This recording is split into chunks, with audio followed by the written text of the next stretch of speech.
Everyone, welcome to today's podcast. We're talking about how to feel indifferent to unhealthy food.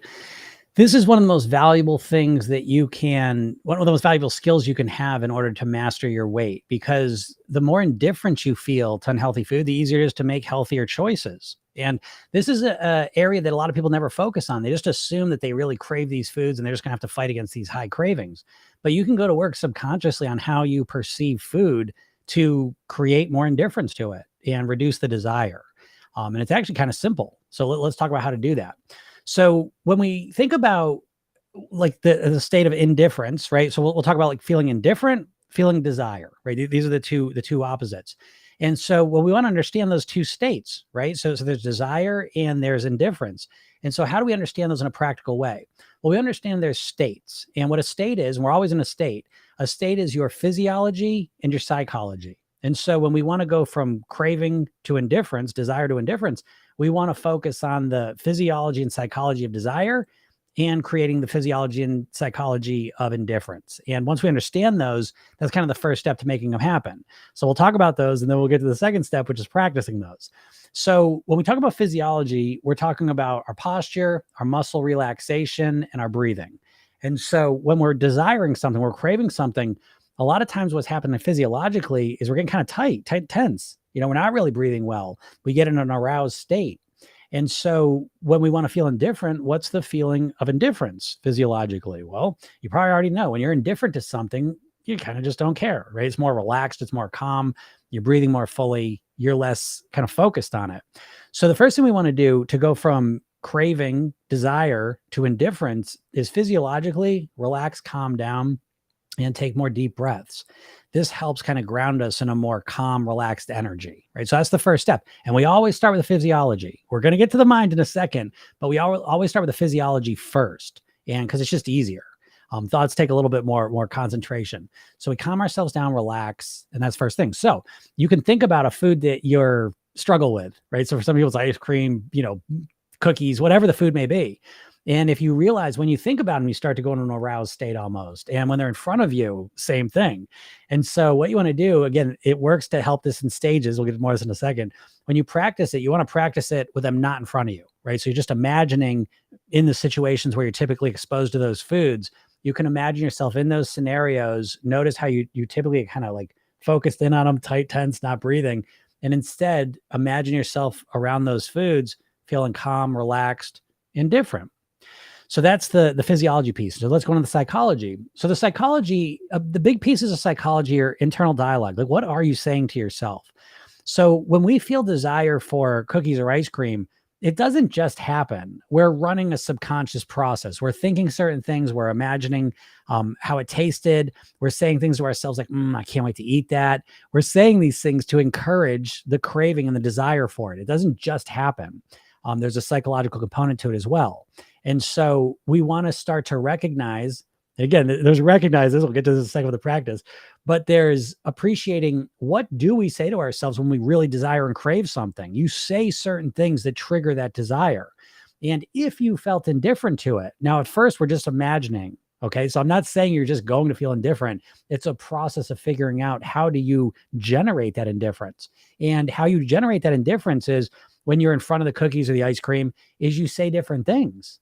Okay. So what do you say? What would you say if you felt indifferent for ice cream cookies? What would you say? Again, it's just a thought experiment. And for me, I would say things like, I don't even care. I don't even want that. I don't want to put that in my body. I'm good. It tastes good, but I don't like the way I feel afterwards. So you see, there's a huge difference in what we say to ourselves. Again, this comes down to self-hypnosis. Everything's self-hypnosis because we're always talking to ourselves. And what's happening most likely when you crave foods is you're unawares, but what you're saying is saying, oh God, oh, can't wait to eat that. Oh God, last time I had that was so delicious. Oh, I love that cookie. Oh, that's so good. This is what you're saying subconsciously in the background. You're probably not aware of it. And it's creating a physiology of desire. It's psychologically creating that desire state, and it's driving you into that behavior. So what we want to do is we want to recognize that and pull back on those things and go into a state of indifference. And again, it's a process of practicing, understanding how we create desire, how do we create indifference. But the better you get at it, because it's just a skill, that's all it is. The better you get at it, the easier it gets. And so you imagine yourself in front of that food saying, I just And again, so I'm creating the physical relaxation. I'm calming myself down. That's the first part. The second part is, what do I say to myself? I don't care. It's just a cookie. I don't want that. I'm really focused on my goal. I want to be healthier. I want to slim down. I want to feel better about myself. If I don't eat that cookie, I'm going to feel so much better about myself and feel more in control. What else can I eat? I'd rather have a carrot. Literally, I'd rather have a carrot because that makes me feel better. You can create desire for the carrot. That's another lesson. But it's creating indifference, and it's figuring out what works for you. Again, understand what I say for myself is different than what you'll say. So that's why I say, let's get to the second part, the practice piece. And this is the most important part of all of it. What I just explained is relatively simple, but again, the real magic happens when you practice it. That's what you have to do. And by practice, I mean, you're going to do it, and sometimes it's going to work, sometimes it doesn't. It's fine either way. The important thing is that you learn regardless, right? We're always winning or learning. And so when you attempt to do this and it doesn't work, you go into it and say, what was going on there? Okay, what was I saying to myself? What did I, again, it's becoming aware of that internal dialogue. And then when you do successfully do it, or you notice yourself feeling more indifference, it's figuring out what you're saying, what you're thinking about to create that feeling in you. And the more you start to understand this process in yourself, the more you can train yourself through practice to automatically and naturally feel indifference for these unhealthy foods. Because understand, the craving and the desire you feel for a lot of these foods is not just a natural thing. Yes, sugar is addictive in a certain way, but it's not addictive like cocaine. So it's not you eat a cookie one time and you're addicted to it. It's not like that. Where a lot of the food addiction comes from is seeing a nonstop commercials for it. Right? I mean, there is nonstop marketing and advertising going into our brains to generate that desire. And so what you want to start doing is realizing you can do the exact same process, but with different content to create indifference, right? That's the skill. And yes, it takes a little bit of practice, but once you get it down, it makes everything so much easier. I say I don't like eating processed foods. I rarely eat it because of what I say to myself when I see processed foods. When I see processed foods, I don't allow myself to think like the commercials have trained me. Instead, I think the way that I've studied. And I say, I don't want to put that in my body. If I eat that, I'm going to have more cravings later on. That's going to put weight on my body. It's going to make me addicted to these foods. And it's going to make it harder to say no to them in the future. And I'm saying all these things to myself. And so I'm intentionally doing it. And it's decreasing the desire, creating the indifference. And then that makes it easy to say no. And it puts a lot of that on autopilot. So I hope you practice this. Again, that's the key word. You got to practice it. It won't just be perfect the first time. But if you give this a week of practicing, I think you'll quickly realize just how powerful this strategy can be. All right. So if anyone has any questions, feel free to ask them. I'd love to answer them. Sean Slaughter, this guy. You're amazing. I could listen to you all day. Thank you, Amy. I appreciate that. Oh, hey, Miss Independent, what's happening? Yeah, so here we are to Friday. So I hope you're all having a good week. It is a weird week, right? I mean, 4th of July on Tuesday definitely threw my week off. Oh, what's up, Paul? How you doing? You're welcome. Whatever you're thanking me for. Hopefully it's the videos. But yeah, it's it's a crazy week. If you don't know what your weight should be, how do you work toward an unknown goal? Oh, I love that. That's a great question. To me, that's the first step of mastering your weight is that you have to choose the right goal weight. Okay. But let me explain, because I think my ideas in this are a little different than what you typically hear. I think personally, in my experience, and I've done over 5,000 private weight loss sessions. I've been doing this for 20 years.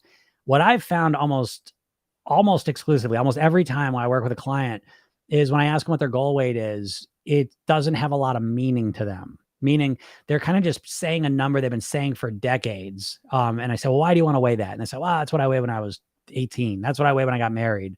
And it's just like, okay, just kind of some arbitrary number. Oh, that's what the BMI chart says I should weigh.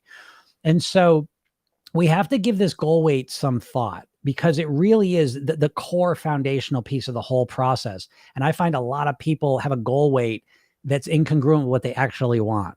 Meaning that I'll explain this by giving an example of a real story. I worked with a client and she got the award for kind of the craziest goal weight, the most incongruent goal weight. And so she's almost 40 years old and she tells me her goal weight. And I say, okay, when's the last time you weighed that? And she goes, when I was in 7th grade. And I said, oh, 7th grade. And I could see on her face, she didn't realize, she said 7th grade. You could see it kind of dawning on her. She was just processing it. I said, how old were you then? She was 12 years old. And I said, okay. I'm like, so you want to weigh what you weighed when you were 12 years old? right? You put that out in the open because again, you have to understand. Sometimes we just keep saying the goal weight that we've been saying for 30 years just on autopilot, and it doesn't have much meaning. We just like, oh, I should weigh this amount of pounds, right? And so that's what she'd been doing. And so now all of a sudden it's like, oh, right. And she's kind of, you could see it in her face. And I said, well, what would do you think you'd have to do in order to be that weight? And it was an extreme diet, extremely, extremely restricted. And so I said, is that a diet that you would be willing to live with? And she goes, no. Okay. And this gets to the core of a lot of people's goal weight problem is that they're picking a weight as if it's in a vacuum, as if it just exists by itself. And you have to understand your weight doesn't exist by itself. You have to live a certain lifestyle and eat a certain way in order to achieve that weight. And so you've got to take that into account because I see a lot of people choosing a weight that they're not willing to live or eat at. And if that's the case, you're always going to struggle, right? Because there's this internal battle. You want to weigh this weight, but then you're not willing to live or eat that way. And so it's incongruent. What's the point? So how do you choose the right goal weight? The first understand is that your weight is up to you. You're the one that gets to choose your weight. That's your decision. And what I would suggest you base that weight on is which weight will give you the best quality of life. And in order to figure that out, again, you have to take both things into account, the weight that you want to live at and the way that you want to live and eat. And you've got to find that sweet spot because again, a lot of people are choosing weights that they're not willing to live and eat at.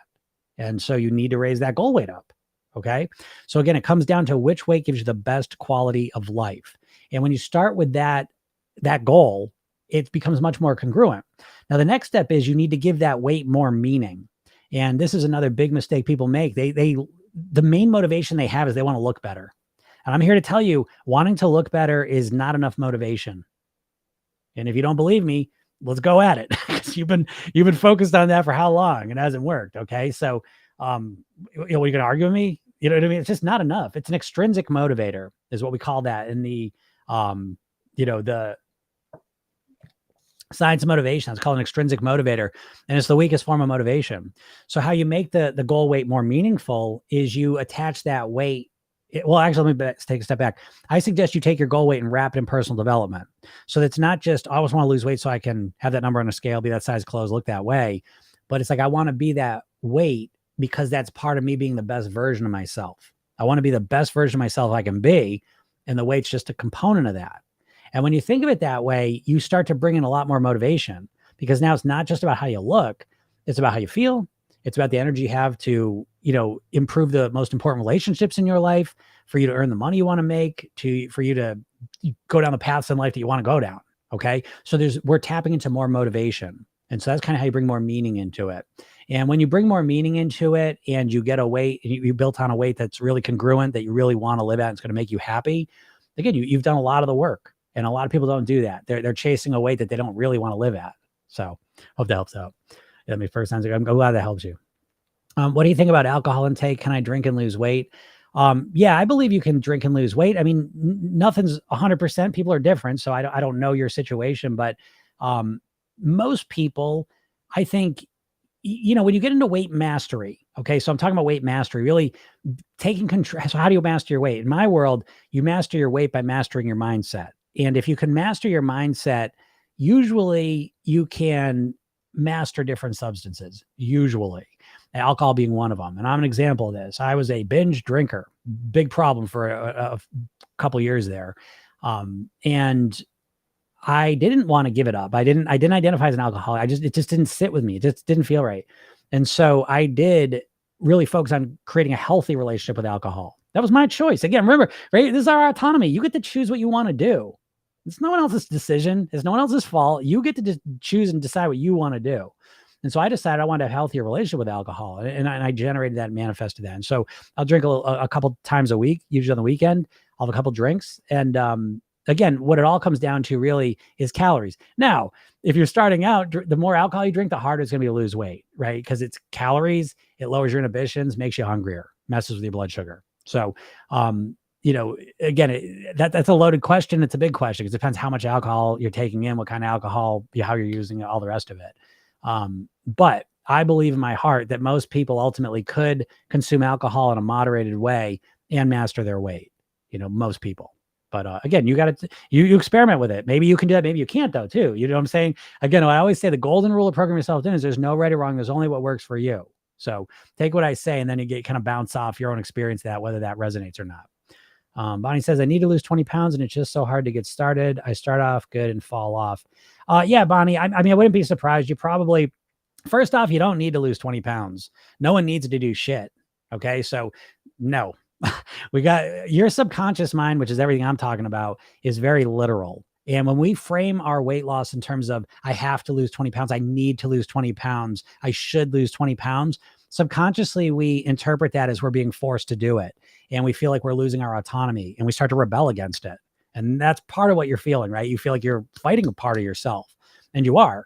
And your languaging is setting that up. So it's very important that you're very specific with your language. And instead of saying, I need to lose 20 pounds, you want to start articulating as, and even I'll give you two things here. I would suggest we don't want to lose anything. Okay. So stop saying I want to lose 20 pounds and start saying I want to be X amount of pounds. So I don't know what 20 pounds lighter would make you, but I would start saying, I want to be X amount of pounds because then I will feel amazing. I'll be lighter. I'll feel healthier. I'll look better. I'll, feel better about myself, all the positive things that come with it. And when you articulate it this way, it's literally hypnosis. Everything's hypnosis because we're always conditioning our subconscious mind. But when you frame it that way, now all of a sudden your subconscious mind says, oh yeah, that's what we want. The process of losing weight, so much of it is consistently articulating your goal in a way that's inspiring and compelling for your subconscious mind. And when we say, oh, I need to lose 20 pounds, but it's so hard.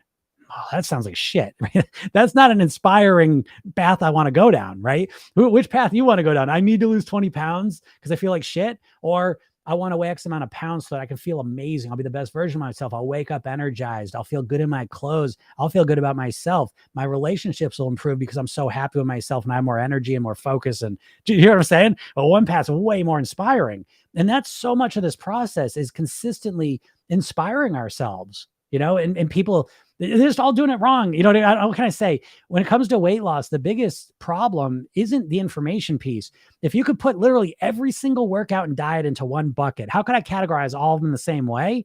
They're always telling you what to do, and they never show you how to get yourself to do it. And so, I feel like I feel this weird void where no one's ever showing you how to go from being overweight to being thin. How do you do it? How do you think like a thin person? How do you go from thinking like an overweight person, thinking like a thin person?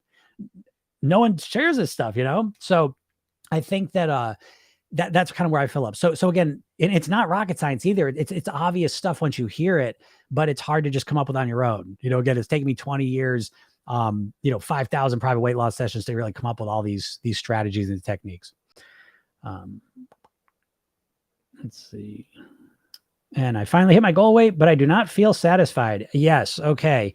I'm glad you wrote that. And I'm glad you said that because that is so common. And this is the big trap of dieting. The diet mindset is all focused on losing weight, and losing something is never that inspiring anyways, but the idea is that you're always focused on losing weight. So the dieter mindset, you're either overweight. That's kind of your natural setting. You're just overweight. And then you say, get real motivated. I want to diet. I'm going to lose weight. And it just flip-flops back and forth. Notice between those two options, there's never a time when you're focusing on how do I want to be? Like, how do I maintain? So I would suggest, again, you don't want to lose weight. That's not your goal, folks. Okay. What your goal is that you want to get to your goal weight and live the rest of your life at your goal weight on near autopilot. That's the real goal, and you really got to articulate that right from the beginning. This kind of piggybacks on what I was just saying. So you're just, I don't know if you'll believe me with this. Okay. Your subconscious mind is extremely literal. And so what you're always saying as a dieter is you're always saying, I just want to lose the weight. I just want to lose the weight. I just want to lose the weight. I just want to lose the weight. That's your mantra, some form of that. And you say that so much, and then someone finally loses the weight. And now there's just a fucking vacuum in your head. It's just like, oh, I hope, you know what it turns into? I hope I don't put the weight back on. Oh shit. I just want to put the weight back on. I just want to, yeah. So it's like, it usually flip-flops between those two. Never in your mind are you saying, from the beginning, I want to live at X amount of pounds and I want it to be automatic. I want to stay at my goal weight and live there automatically on near autopilot. That's what I want to do. I want to live at my goal weight. I want to live at my goal weight. I want to live at my goal weight.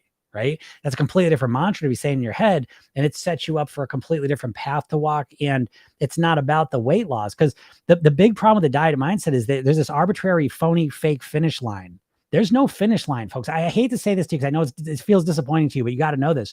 There's no finish line, right? I say this to my obese clients. I said, listen, we both wake up tomorrow and yeah, I'm at my goal weight and you're not, but who gives a shit? We each have to, we start the day. What are you going to do? You know what I mean? So it's like, you get to your goal weight. What are you going to do? Because now what happens is what the big mistake for a lot of dieters is they trade the pleasure of the food for the pleasure of the scale going down. And then you hit your goal weight. Now the scale's not going down. There's no excitement. And now you're just like, again, just vacuums. There's nothing there. Nature abhors a vacuum. Your mind abhors a vacuum. And I swear, I believe this, that I think the dieters, their mantras, I just want to lose weight, I just want to lose weight, but you can't lose weight anymore. And I think they don't know what to do. So they put the weight back on so they can get back in that comfortable mode. Take it or leave it. I don't know. But again, my mantra is I want to live at my goal weight. I want to be as healthy and happy as I can be forever on near autopilot. And that's my goal. And so the strategy I used to achieve it was set up. I want to live the way I'm living for 100 years. And that's what I worked on from the beginning. So once I hit my goal weight, it was a cool milestone, but I just kept on focusing on the process, mindset, lifestyle, eating strategies. I'm always tweaking and optimizing them. And so that gives me a sense. That's what jazzes me up. The pleasure of the food I traded for the pleasure of mastery. So I'm always getting better, and I will continue to always get better for the rest of my life. Till the last day I'm alive, I will be getting better each and every day, and that jazzes me up. But you see how that's a completely different paradigm I'm existing in than the dieting weight loss one. This is why 95% of people that lose weight with a diet put it back on, right? I mean, that's a crazy number. How can that happen? I mean, to me, it's plain as day. It's a mindset issue because you never, ever, never, ever, ever have practiced being a thin, healthy person living at your goal weight. You never practice that. You know how to be overweight and you know how to lose weight. And when are you practicing living at your goal weight? Because that living at your goal weight is really a mindset thing. How do you identify as a person? You probably identify as an overweight person. Because out of the 5,000 prior weight loss sessions I've done, I always ask them, I said, okay, because everyone's lost weight. I say, you've lost weight and then you put it back on. What happened? And it's always some version of, I didn't feel like myself. So I know you don't like being overweight, but you can't disagree that you're familiar with it. You're comfortable in the world as an overweight person. Is that not true? You know? And so the process of losing weight for good is not just one of cutting calories down and losing weight. It's one of transforming yourself from the inside out into a thin person. And it starts by thinking about yourself as a thin, healthy person. And the dieter never does that. You just think of yourself as an overweight person and you're restricting your calories. You see? So once you start developing the identity, the self-image of a thin, healthy person, your behaviors flow out of that. But most dieters never, ever work on that. And so why would they be good at it? You know what I mean? Like it's a whole different way of thinking. And so this idea that you're just going to, just stay thin when you've been overweight your whole time, like you don't know how to think that way. So I don't want this to bum you out, but again, you need more meaning, you know? So the meaning I have out of being at my goal weight, it's just one little piece of the puzzle. Again, I take my weight and wrap it in personal development. So my weight loss was never about just weight loss. It was just one little piece of me being the best version of myself that I could be. And so so when I got to my goal weight, again, it was cool. Like it was good, but it was just part of some bigger thing. And so, okay, well, I got the weight piece in check and now I'm on to the next piece. And so there was more motivation because again, the motivation for you has just been losing weight. And now what's your motivation? You know? And so that's what you have to work on. Do you have a book or do you have any books recommendations? I'm working on a book, so I can't wait. I can't wait till I have that. I'm excited about that. But yeah, book recommendations. I mean, I read like 50 books a year. It's hard to just like, I don't know, what's the best book? It depends what you're looking for. You know, if you're looking for like nutrition or if you're looking for mindset stuff. I mean, I love like neurolinguistic programming is really the core of what I do. So I'm a huge fan of those books. I think they're fun as a paradigm shifter. They really like help you understand your mind and yourself in a better way, in my opinion, in a more practical way. So you can actually create some of the changes you want. So in that sense, you know, Frogs into Princes, Use Your Brain for a Change. I'm a big fan of those books. Tony Robbins, you know, Unlimited Power. That's a great book. Diet wise, food wise, How Not to Die. I think that's a super duper book. I definitely recommend to help you take your weight more seriously. You know, I think that really clarifies what's at stake here. And I think that helps to cut through the bullshit. You know, listen, there's so much of the economy is built on you being overweight, unhealthy, and unhappy. A huge chunk of it. And in order for people, I mean, 75% of the population right now is overweight or obese. I mean, these are huge numbers, and it hasn't always been that way. I mean, it's like a doubling of numbers in the last 40 years. It's just crazy, the trajectory of it. It's not a genetic thing. It's a mental conditioning thing. Yeah, it's the environmental a little bit, but it's mostly the way we think. And we're constantly being conditioned to minimize the importance of our weight and our health. And so we need to boost that back up. And so How Not to Die will help you do that for sure. Yeah. Oh, good. I'm glad you like that, Ed. Good. Because again, start working on that. So it's like, great job, by the way. I meant to say congratulations. Okay. Super job changing that. But now you've got to focus on the maintenance. Program yourself. Then we start with the maintenance, right? Because that's the goal. The goal is that's the goal. It's not to lose weight. It's to live at your goal weight. And that may sound like the same thing to you, but it's not. But that's what we start with. But for you now, it's okay. How do I maintain this in the comfortable and easy and enjoyable way? Okay. Not just how can I maintain it in a shitty, crappy way that I hate. How can I maintain it in an enjoyable, comfortable way? Because listen, your subconscious mind's a servo mechanism. It answers the questions you ask it. And so you want to ask very specifically worded questions to get the answers you want. Okay. But now you focus in on the maintenance. How can I make it as easy and enjoyable as possible? All right. And start thinking of yourself. That's what you have to do consistently. Again, program yourself. Then it's all built around that. The first step is like, who do you want to be? That's what everything's bounced off of. So from the very first day, you're focusing on, who do I want to be? You know what I mean? And so the weight loss is happening while you're developing and generating, cultivating, and installing this new self-image for yourself. So that by the time you reach the goal weight, you have been working on this new self-image, this new identity. And so it feels normal and natural and comfortable to be at that weight. It just seems like the norm. And so this is an important piece, but now you start working on that now. You're catching up, but big deal.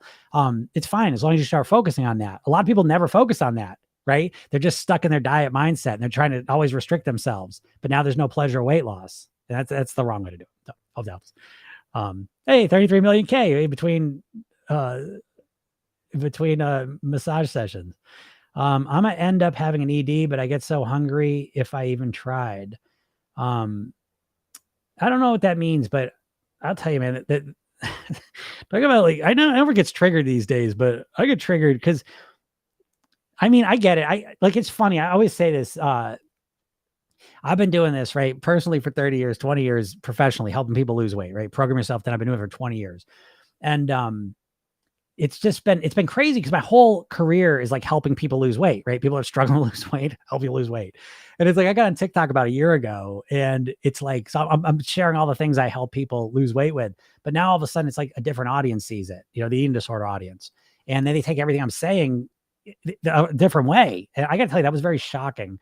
But so I get triggered now because people like these things, I'll put a video out and I know it's stuff that I've used these techniques to help people lose weight, people that are obese and, health issues because of their weight, and help them lose weight and get healthier and all the rest of it.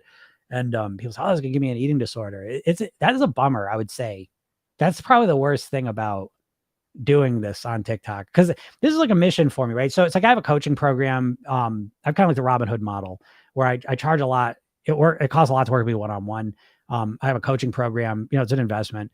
But then I just give everything away. I make TikToks every day. I do lives every day because this is a mission for me. My dad died of a heart attack at 54. So you know what I mean? Like to me, weight loss is kind of life and death. And so I want to help people, and I'll do it for free. And so it is. I would say the bummer though is like people like, oh, this is negative thing with the eating disorder thing.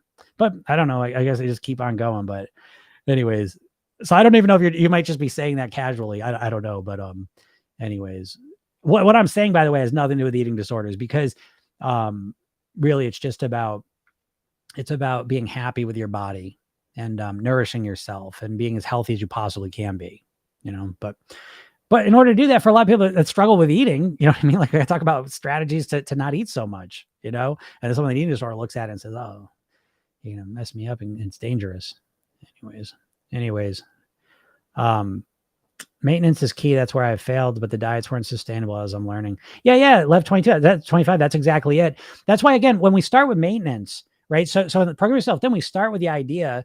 First of all, this is a never-ending marathon. You mastering your weight is a never-ending marathon. And I know that's deflating to you, but it's the truth.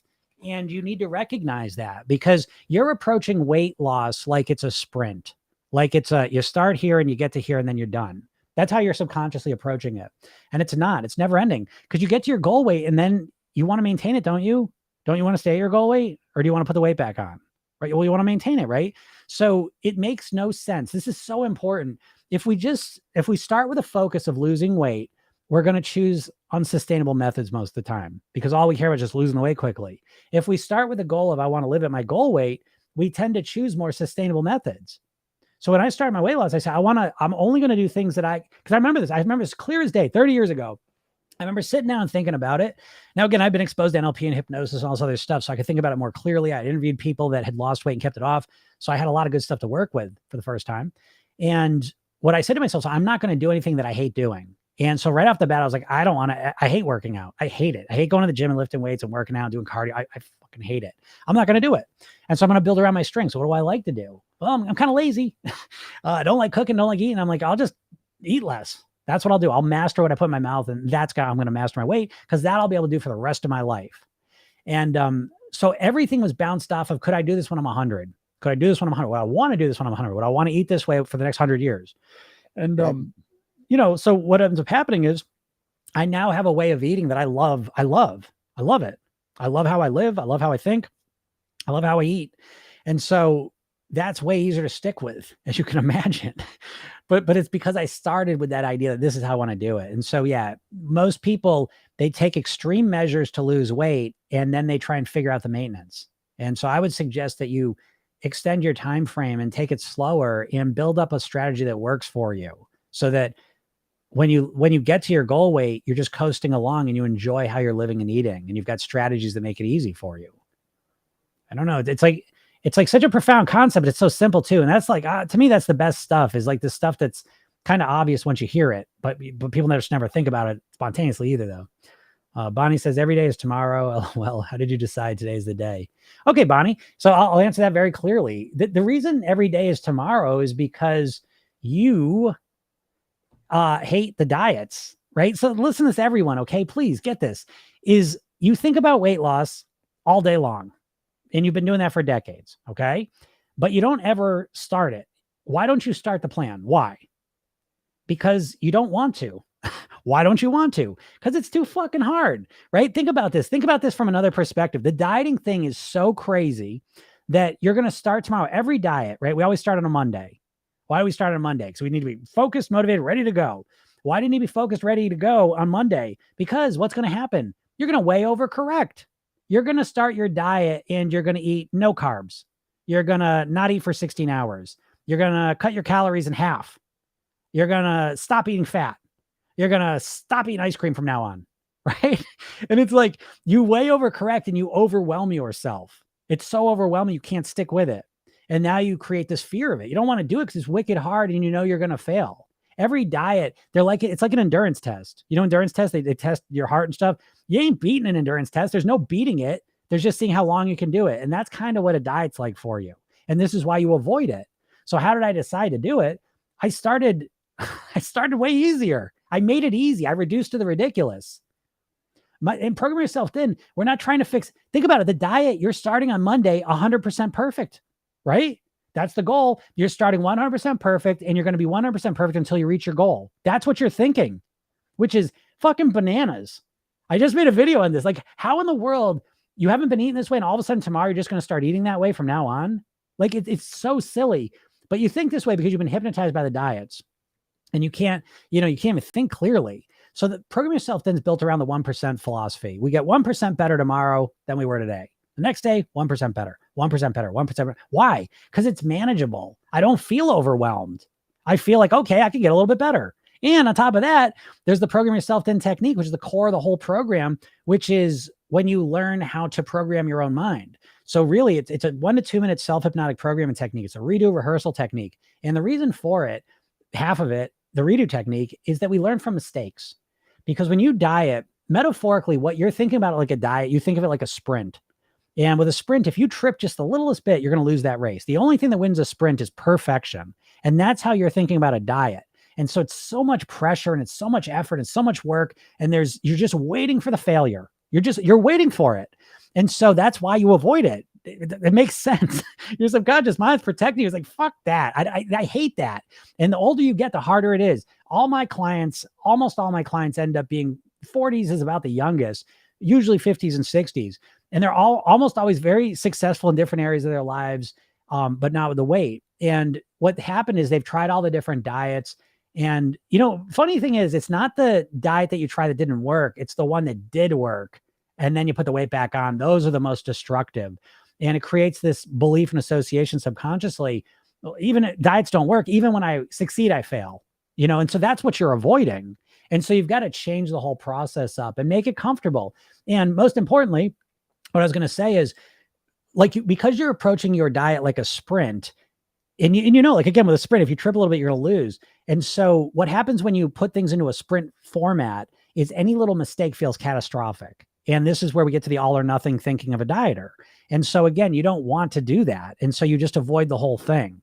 And meanwhile, you're not moving forward at all, And so again, program yourself then, we're not trying to be perfect. You know what we do? The first thing we focus on is your worst eating habit. That's where we start. Okay. Let's get a handle on your worst eating habit, because most people, if you can, eliminate your worst eating habit or replace it with something else, that a lot of times will bring you 50% of the way to your goal weight. That worst eating habit you have of snacking every night, of overeating at dinner, of, getting up in the middle of the night, eating whatever it might be. That's usually something that's a big part of what's causing the overweightness, And so again, we make it manageable and sustainable right from the beginning. That's the primary, most important thing. And we can do that because we have our time frames forever. Most dieters think in terms of days, weeks, and months, and weight masters think in terms of months, years, decades, and forever. And so that just makes it more comfortable, gives us space to learn and grow and evolve and become the person we want to be. So right from the beginning, it just feels better. But that's why every day is tomorrow. Anyways, have you ever been obese? No, I was not obese. I was 50 pounds heavier. And I've maintained, it's been 30 years. I maintained the exact same weight. There's one little blip about 12 years ago. I put almost 25 pounds on. But again, it's because I haven't dieted in 30 years. I haven't dieted at all. I haven't worked out. I do yoga, but it's a gentle yoga. I'm not burning any calories. It's really just mastering my eating. It's mastering my lifestyle, mastering my mindset. Those are the 3 pillars of weight mastery: mindset, lifestyle, eating. And I've mastered those things. And that's how I stay at the same weight, consistently, and pretty much on autopilot too. Again, I've programmed in. Let me give you an example of what it's like. You have your toothbrushing habit, right? That's probably like the one like real healthy habit you have, and you do it pretty much on autopilot, right? So I've got like 12 of those, different ones. And I do them pretty much on autopilot every day. And those kind of keep me anchored at the weight I'm at. How does program yourself then work? Just hypnotic sessions or meal plans too? Oh, great question. No, how it works, there's kind of 3 main components to it. The first one is the program yourself then technique. So this is a 2-minute technique you use at night to reprogram your own subconscious mind. This is the most important thing. I started with a hypnosis office and I get good and bad results. It was inconsistent. Once I started teaching people how to do this themselves, the results got way better, because you need to learn how to program your own subconscious mind. Your subconscious mind's running all your habitual thoughts, feelings, behaviors, and consequently your weight. So this simple technique allows you to, the redo rehearsal technique allows you to program your subconscious mind so that you naturally do the things that keep you at your goal weight. The next piece is hypnosis sessions. We do use hypnosis every morning. The program's delivered through the phone, right? Because the hardest part of change is remembering to do it. So you join the program. Tomorrow morning, you wake up, there's a message from me. You click on it. There's your 5-minute hypnosis session you start your day with. So for 8 weeks, every day you get a different 5-minute hypnosis session, each one with a weight loss mantra in it. And this helps you develop a thin mindset. So you start thinking like a thin person. And the other thing is that when you start your day relaxed and calm, even just for 5 minutes, getting positive stuff put in your head, it tends to have an effect on how you live the rest of your day, just naturally and automatically. Then at night, you get another message and there's a reminder to do your program yourself in technique. And then there's a 10-minute hypnosis session. We call it a sleepnosis session. There's one with a count out. You can listen to it earlier in the night, and go about your day. Or there's one that you can listen to as you go to bed with no count out. And each one of those has a core weight loss mantra in it. So again, to develop, kind of bookend your day to help you develop this thin mindset.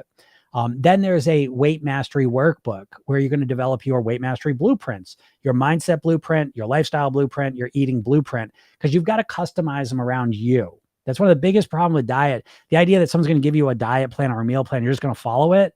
Like, they don't know you. You don't know them. you need to customize what you're going to do around your preferences, your likes, your lifestyle. Okay. Does that make sense?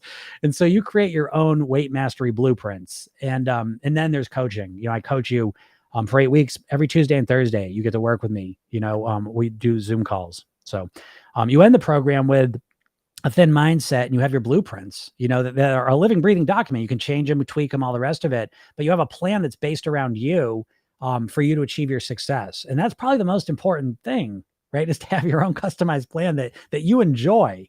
And then to have the ability to program your own behaviors is obviously very important.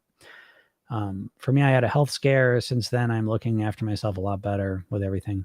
Yeah, it's great. I mean, health scares suck in one sense, but then they can also, be very powerful in the motivation piece, so great job. I'm sorry to hear you had a health scare. Yeah, health scares are scary. I ate one sandwich and one bag of 25-cent chips a day and lost 60 pounds in 6 months and gained it all right back, and a lot of coffee. Yeah, that sucks. Again, yeah, like it just sucks when you lose the weight and then you put it back on.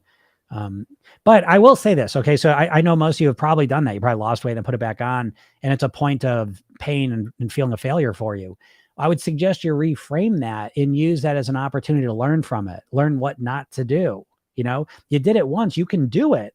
But change up how you did it, learn from what didn't work and tweak that, again. And I think the core thing you got to deal with, the biggest challenge you have, because you have a dieter mindset, I guarantee you, and the outer kind of container of a dieter mindset is that you're thinking about your weight loss in a temporary way, right? Most dieters think I'm going to diet to lose the weight. You know what I mean? But that's a temporary thing. What are you going to do after that? And I'm telling you, that's one of the biggest things, one of the biggest problems. If you extend this out and start thinking, I want to live in my goal weight for the rest of my life, it gives you the room to learn from your mistakes and start to slowly and strategically and systematically change up, how you're doing this, how you're dealing with it. All right.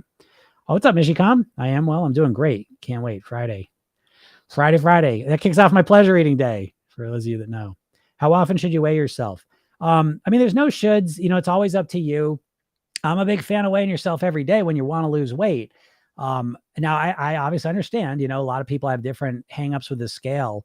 But I look at the scale, like ideally in an ideal world, you want the scale, TGIF, you want the scale to be like the speedometer of your car, right? Like you're not afraid to look at the speedometer of your car, right? If you're going too fast, you hit the brakes, slow down a little bit. If you're going too slow, you hit the gas, speed up a little bit. And so you're not scared to look at the speedometer because you can affect how fast you're going.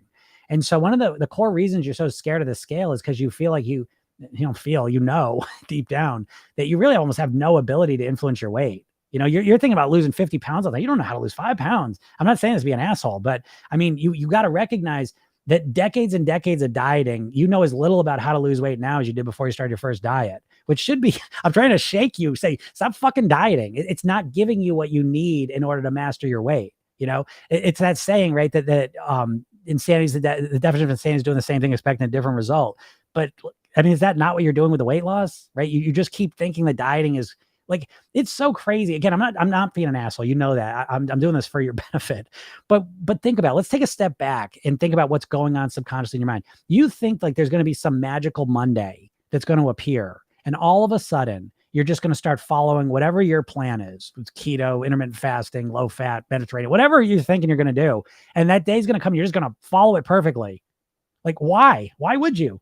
You haven't followed it perfectly since till now. Why would all of a sudden you just wake up tomorrow being this other version of yourself? Like it doesn't make any sense at all, And so, again, what's missing from your weight loss plan? I mean, I know what it is. You have no sense of what your mindset is, no idea how to influence your mindset at all, And so, and they're like buzzwords now. People say, you know what? I don't need a diet. I need a lifestyle change. Okay. What the fuck's that mean? What's a lifestyle change? Tell me what a lifestyle change is. Go ahead. Lay it out for me.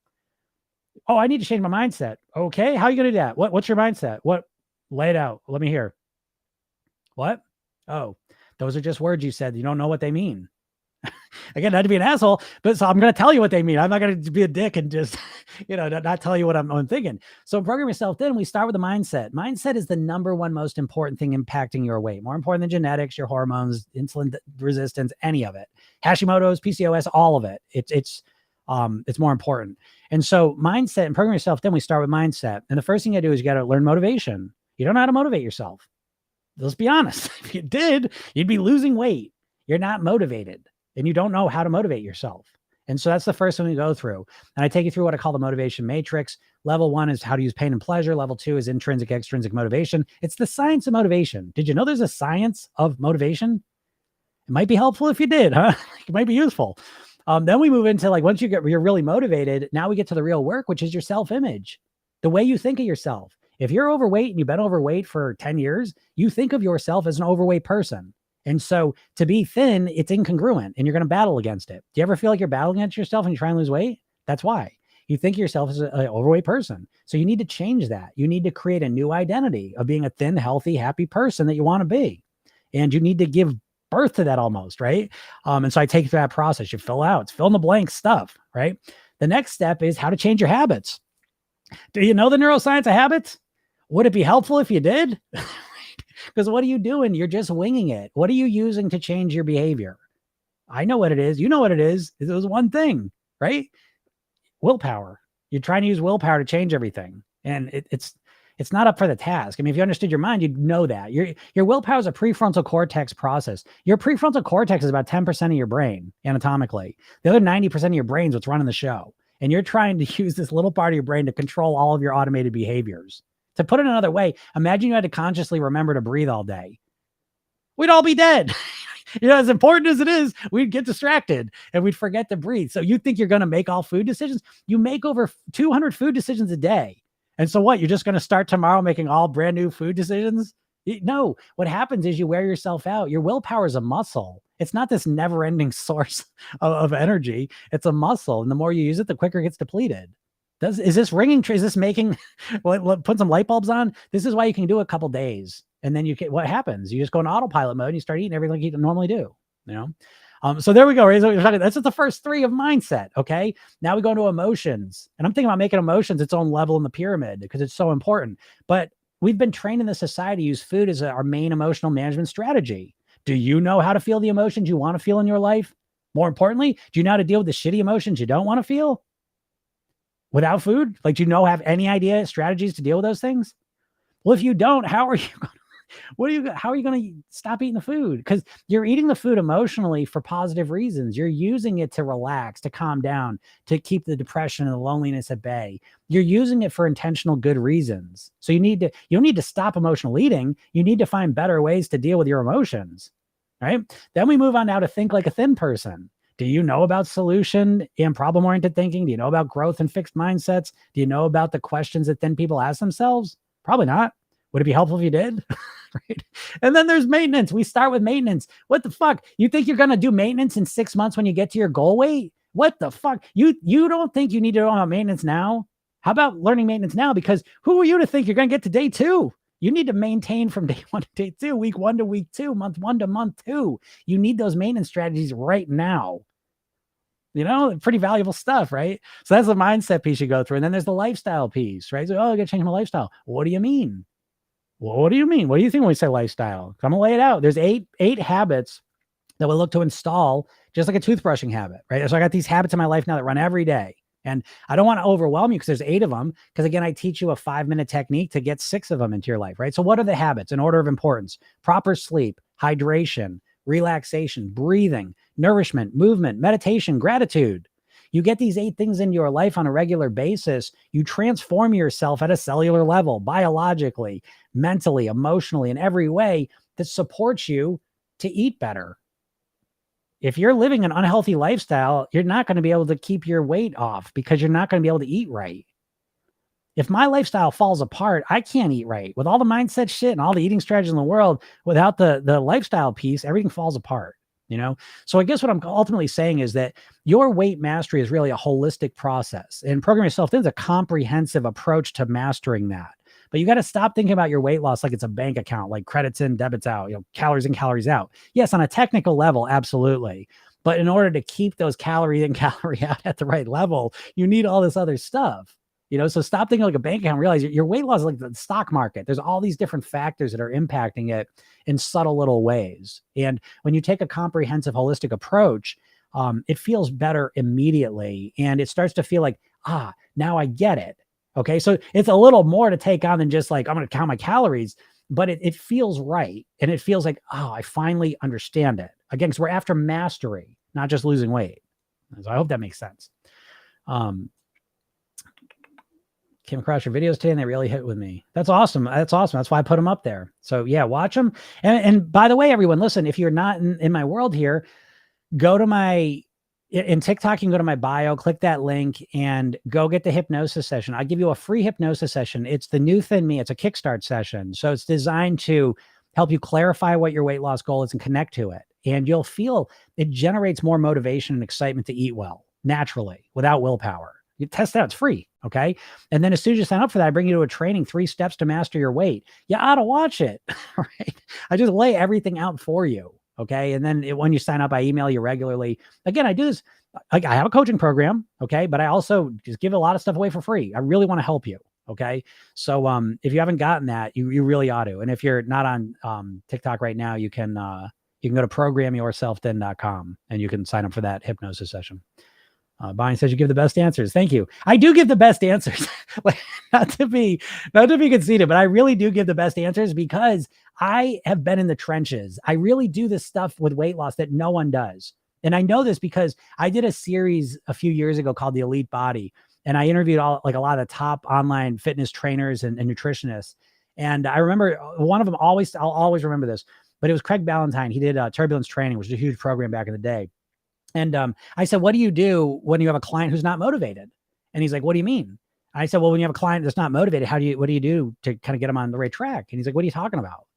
And I was like, what? Am I not speaking right? I was like, well, what do you do? He's like, I don't know what you're talking about. He's like, when they come to me, they are motivated. When they walk in the door, they're motivated. I was like, oh shit, I should have been a personal trainer. I'm like, I'm spending time with people that, you know, they're not motivated. They're coming in as, I don't know, just I had a shitty week and I ate this and I had to turn them around. You know what I mean? So that's what I've been doing for 20 years is turning people around. They come in not motivated and I motivate them. And let's be honest, is that not the missing piece? The problem is that you don't know what to do. If you were a robot and you just type in what you're going to eat all day and you just did that, would you have a problem losing weight? No. The problem is that you know what to eat. And then when it comes time to do it, you don't do it. You don't know how to influence your behaviors. You don't know how to influence your feelings and you don't know how to influence how you think.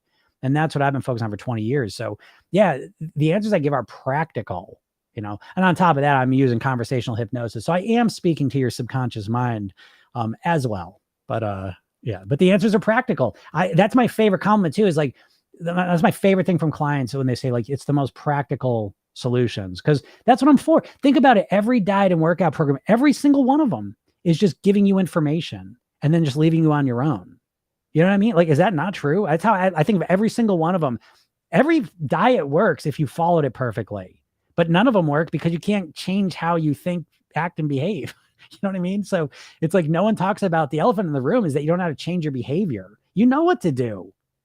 You don't know how to get yourself to do it. And no one talks about this. It makes me crazy. So yeah, people listen and say, wow, I never thought of it that way. Yeah, because I'm in the real world with real practical people, you know, helping them create changes consistently. And that's why a lot of things I say just seem like relevant and practical, you know. Best advice. Thank you. I appreciate that. But I love hearing it too. So thank you so much. I appreciate that. I don't get on with meditation at all. Sarah says, is there a way I can learn to like it? Oh yeah, absolutely, Sarah. I know what the reason you don't like it is because you're making it too hard for yourself. Okay. So in the program, I teach the 1 minute meditation. That's all it takes is a minute, right? That's where you want to start. 1 minute 1 minute of meditation compared to 0 is it's a world difference. You know, there's this much difference between 0 minutes and 1 minute. And there's about this much difference between 1 minute and 20 minutes. Do you know what I mean? So what I'm saying is when you go 0 to 1, all you're doing with the meditation, again, there's different goals, obviously, right? But I'm talking about meditation in a practical way. And the value I want to get out of it, I just did a podcast on this yesterday, by the way, Sarah. Go when this is done or whenever, go to my TikTok page. And I just did a whole podcast video on meditation. It's like 2 videos back. I just put it up. But the thing is, it's a practical tool to master your weight because when you close your eyes and you stay awake, most of your brain is dedicated to deconstructing visual stimuli. 75% of our brain is dedicated to visual stimuli. So when we close our eyes and we stay awake, we free up a lot of brain power. And when we turn that brain power and awareness inside, what happens is you start to become more intuitive, more in tune with yourself. You start to recognize when you're truly hungry and when it's just emotional, or when you've had enough to eat, and when you're just eating out of habit. It gives you, it's a very powerful tool. And so the reason you probably don't like it is because you've probably been trying to do it, probably starting with 10 minutes, 20 minutes, and it just feels overwhelming. You hate it. And so again, we want to reduce to the ridiculous, start so it's simple and easy, and you can just enjoy the benefits of it. But 1 minute of just sitting there quietly, relaxing your body and connecting to your breath and staying attached to your breath, realizing you're going to have thoughts. And as soon as you have a thought, you just use that as a reminder to go back to your breath. And you do that for 1 minute. You'll be amazed how fast a minute can go by, and you will be shocked at how much better you can feel at the end of that minute. So I would try that if I were you. Hello, hope you're well. Brioski, I am. I'm doing great. Doing great. TGIF, right? Friday. So yeah, I'm excited. It's a good time of the week. One of my favorites, to be honest. And it's been a funny week. I was saying that it's been a weird one. Like Tuesday, it's been a good one. Because it kind of ended up being a like 4-day weekend sort of kind of spot. I wasn't ready for it, but everything's good. I'll leave you on this. I gotta get out of here. But one thing that I think is important to understand is that, like, even this week, right? So it's like, it was a vacation kind of on Tuesday, and then I didn't really work Monday. So it's kind of like this spontaneous sort of vacation, which was good. I like that. I slept a lot. It was great. But it still throws things off. Anytime something changes, it requires more cognitive energy to kind of adjust to it, even if it's good stuff. And so when you're changing your behaviors diet wise, people have no respect for how their minds work and how change takes a little while, and it can feel overwhelming. It can freak us out. So when people start diets, not only is it difficult, just hard anyways, but it's like, it's a big shock to the system because it's so different. And you're overcorrecting and you're overwhelming yourself. You have to be more sensitive that things just take more time than you realize, Hey, Vicky, what's up? Yep. Yeah. It's probably, yeah. You'll love meditation. Listen, hypnosis is the same thing. Yeah. You can learn to love it. It's just like anything, right? It's like, we can start, like, if we're not good at something. Hey, Sarah, you're in UK. Vicky's in the UK. So yeah, we have our calls are, I got a bunch of people from the UK. I would say UK is definitely number 2 after America. That's where most of the clients are from. But most people in the program are from America. But then there's a ton from UK, and yeah, Vicky's one of them. But yeah, because the calls are at 3:00, which what's that, 8:00 your time, I think. But yeah, getting to work with me. Yeah. Because I help people. See, you know what I mean? Like, here's a good example. Let me put it this way: that, like, a lot of times we have these beliefs like, oh, I hate meditation. I tried it and I don't like it. I can't do it. And so we have these associations to it. But these associations are usually based on kind of a bad experience, and this is same for so many things. So what we want to do is realize that the way we associate things is kind of subconscious, and we could change that up. And so that's why I say the 1 minute meditation, it takes a lot of the pressure of meditating off so that we can just enjoy the fruits of it, just the fun of it. And this applies to everything. People overwhelm themselves with everything, right? Even with the diets, right? Again, the idea that you're going to start tomorrow and change it 100% of your eating. Can you imagine? That's probably a little overwhelming to do. And so if you could just extend that time frame and have a little patience, why don't we just start changing breakfast? Let's just start with breakfast. Let's get breakfast down for a month and get some good quality things that we get good at and eat and we like and all the rest of it. Then move on to lunch. You know what I mean? I will say this, like, dieting is usually built around like one tactic that you try and do 100%. And I think you should be more strategic with your weight loss strategy. Understand the full picture. Understand that change is challenging for humans. You know what I mean? It takes a little bit of time. So that you're not just going to change in one day. You're just not. It's not going to happen. But once you accept that, then you can start changing for real. Because I find so many people, and not to end this as an asshole, but people are so impatient to lose weight. But I like to ask, how much weight have you lost since January? How much weight have you lost since last 4th of July? And the answer is usually close to 0. And so it's like you're so obsessed with chasing shortcuts and fast, rapid weight loss that you're missing the big picture, that you're not losing any weight consistently, So anyways, yeah. I thought that was 8:00. Yeah. Ray, Vicky. Yeah. 8 p.m. Yeah. There's Zoom calls, we do. live coaching calls, which again, I just, I don't want to sit here, you know what I mean? Like just, I don't want to sound conceited and stuff, but to be able to work with me is the stuff because, there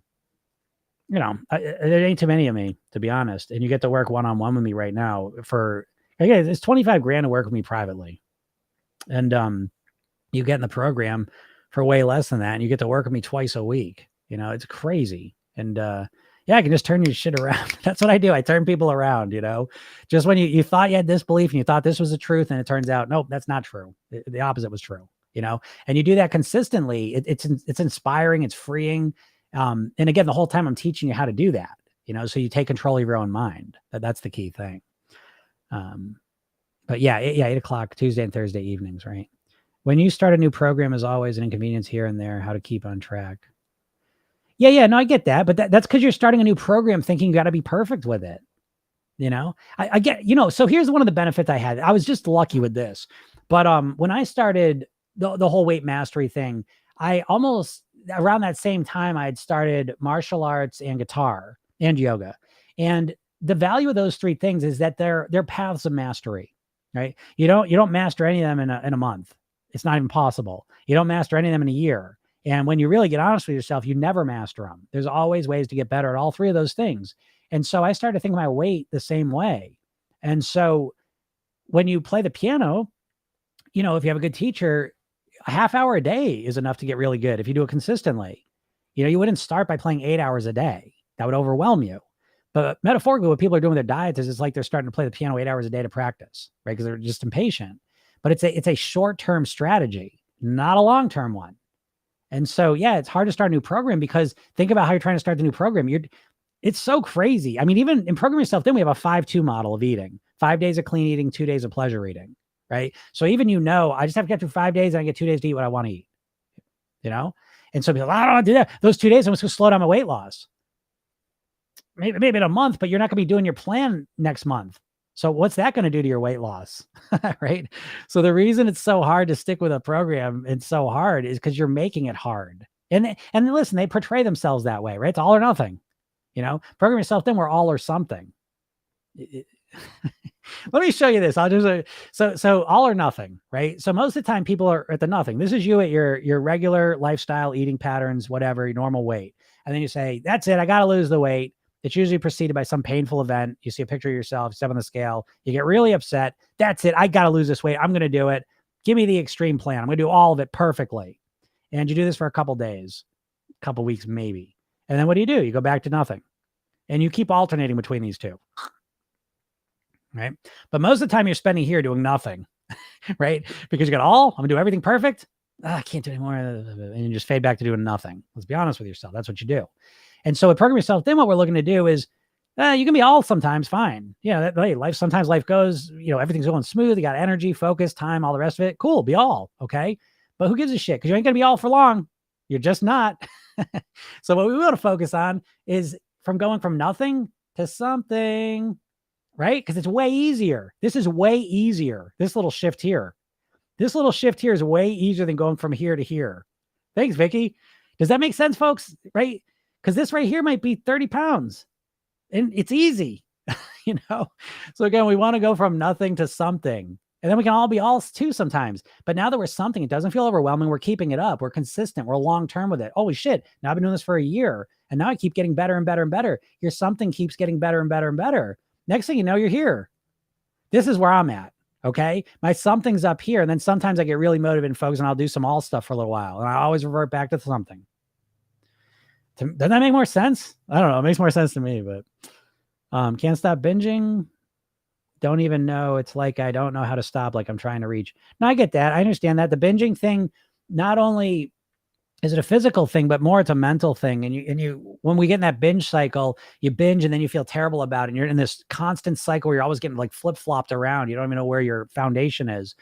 What I will say with the binging, there's usually two main causes of binging. One is that you're over restricting, and then you end up getting so hungry that you can't stop your eating.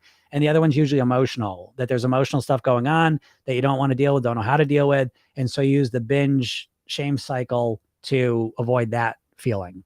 you know, to some degree. Now, yeah, I'm generalizing, obviously, but those are two of the big ones. And so stop over restricting, binge wise. But here's what I would say: start to learn from your binges. Again, usually people overeat and then they just say, "Oh, I'm never gonna do that again," or "God, why did I do that again?" And they just keep replaying that over in their head and beating themselves up. I would suggest that you start to really analyze your binge. What's going on? What's triggering the binge? Is it hunger? Is it emotion? Those are the two big ones. It might be something else, but those are the two big ones. Well, if it's hunger, stop getting yourself so fucking hungry. You know what I mean? There's no magical willpower that's going to let you just starve yourself like for long. Okay. So you should stop using that as a strategy and start managing your hunger. Calorie density. I just made a video about this. Calorie density is the secret to comfortable weight mastery. But that's what I would suggest with the binging is start to notice what's triggering it. Because once you know what's triggering it, then you can go to work on a strategic solution. But trying to use willpower to stop yourself from binging and not changing anything else is not going to work for you. That's why you feel like you can't even, articulate a clear question because you just don't even, you have no idea. Because you say, I just have to stop myself from binging. Well, no, you have to figure out why you're binging in the first place. What's going on? Am I too hungry? Is there some emotional thing going on? Those are the two big ones. What is your best tip to resistant the hunger? Yeah, don't resist the hunger. Okay. Don't stop resisting the hunger. So in Program Yourself Thin, we use a hunger scale. Okay. You've got to manage your hunger in order to master your weight. The dieter just thinks I'm going to starve myself and be really hungry. You want to be really hungry. Subconsciously as a dieter, you want to be really hungry because you associate being really hungry to fast results. And you ought to break that because it's not true. You know what I mean? Just because you lose some weight for a week and then you can't keep it up for 3 weeks, that's not fast weight loss. That's just temporary weight loss. And so what you want to do is you want to manage your hunger. And you want to have a, if you want to lose weight, you want to have a little bit of hunger usually. Okay. You're going to feel a little bit of hunger, but that's okay. But if you're really hungry, that's not a long-term solution. It's not going to work. And so the way that you deal with the hunger, satisfy your hunger and lose weight is to understand calorie density. So you can look that up, the volume of the food and the amount of calories in it. And so the more less calorie dense food you eat, fruits, vegetables, greens, beans, natural foods, typically, the easier it is for you to lose weight because you're lowering the calories while you're still feeling satisfied. Because calories are not what fill you up, make you feel satisfied. It's the volume of the food. It's the fiber, it's protein. There's other things going on there. It's not the calorie piece. Okay. What's your success rate? That never believe that shit. Okay. There's no success rate. There's only you, Rhythm. There's only one person that can dictate that. That's you. And so what I will say is if you get on the path of weight mastery, I was just saying this today, there's no kids on the thing, but failure is like Santa Claus. Neither of them exist. You can't fail until you quit. And so with the diet, again, it's an endurance test. You can only do it for so long. So that's why we think that way. But if you get on the path of weight mastery, it's just aimed at mastery. And it's you've never approached your weight loss this way. I promise you. And if you get on this path of weight mastery, you just keep improving. There's a saying that people overestimate how much weight they can lose in a month and underestimate how much weight they can lose in a year. Right. And so when you start thinking about your weight loss in terms of years, decades, and you just keep on getting better and improving, like, you know what I mean? It's 100%. If you stay on that path, it's a 100%, that's the success rate if you stay on the path. But if someone quits, that's a zero. I don't know. So never buy into that though. There's no success rate. Never believe a success rate. There's no success rate because people might lose weight and then put it back on. Right. So, I mean, shit, the best example of that is stomach surgeries because those are pretty well tracked. And so people that get in the sleeve of the bypass, they'll track that, but that's for the year or two, and then the follow-ups on it are what they are. And they're not great. Anyways, the follow-up numbers way lower than you'd expect because you'd think once your stomach's this big, you're going to keep your weight off. No, because if they don't change the mindset up right, they'll just figure out how to keep eating to put the weight back on. And that happens 50-60% of the time, so the success rate is really, it's what's your success rate. Always remember that. What anyone else is doing, that's not you. Okay. So always look at yourself. How can I have 100% success rate? I'll stay on the path. I'll master this. I will figure it out. Tony Robbins, I'll give you his spiel. And I love this, but Tony Robbins used to ask the question. He goes, how long would you give your kid to walk? Like how much time would you give them to learn how to walk before you'd say, that's it, you're done. You can't walk. You're done with it. Right. Now it's a silly question because of course, when it comes to your kid walking, you start with the end in mind. You're going to keep doing this until you learn how to walk. That's why everyone learn how to walk. Right. And so how you go into the process, what mindset you approach it with really dictates so much of your results. So remember that, right? I'm going to hit you with some cliches or corny stuff. Maybe you never heard it, but whether you think you can or you think you can't, you're right. So whatever, it's true though, and yeah. So get that out of your head though, that success rate stuff, and realize I have 100% success rate if I don't stop. If I keep learning and growing and getting better and better and better, tweaking my mindset, tweaking my lifestyle, tweaking my eating so that I get to the exact weight I want to live at in the way that I want to live it. That's the mindset you want to have. Okay. This information really resonates. Thank you. Super. I'm glad. That's why I do it. Hello, Danielle. I'm a mom, and when the kids are overwhelming me, I just want to eat chocolate for comfort, I guess. Yeah, Danielle, I get that. So great though. Again, the first step in change is awareness. Awareness precedes real change. And so here's the thing, right? So most people say, I have to stop eating chocolate. No, don't stop eating chocolate. What you need to do is you need to figure out other ways to relax and decompress that don't involve food. And the good news is that yes, chocolate kind of distracts you and it does hit the pleasure centers and it does relax us a bit. So there's a little bit of that, but there's way better ways to completely and totally decompress. And it could be a hot shower once they've gone to bed.